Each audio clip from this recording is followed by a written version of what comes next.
J'espère qu'avec votre arrivée, beaucoup de choses vont changer et nous allons évoluer dans une mission offensive afin de ramener la paix dans notre pays, la RDC, avec en priorité le M23 et cette agression rwandaise, y compris les FDLR aussi, et le reste des groupes armés locaux. As a force commander, that is very clear to me.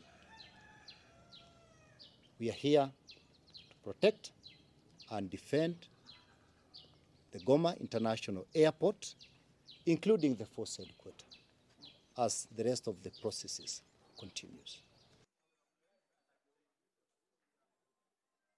Sometimes, war does not necessarily bring peace. You have to pursue diplomacy. The second on that track, and is very critical for you to note, is the issue of disarmament and demobilization, not only targeting M23, because we seem our focus to be on M23. We all have one mandate. That is to conduct joint operations with our brothers in DRC, to support the DDR program, and to work very closely with humanitarian agencies.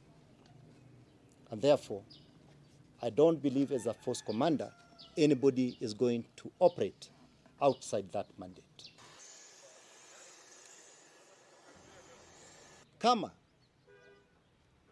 kisiasa hatutapata suluhu ambao ndio tunatilia mkazo, hawatakubali kuweka silaha zao chini, basi sisi tutakuwa hatuna budi ila kutumia silaha.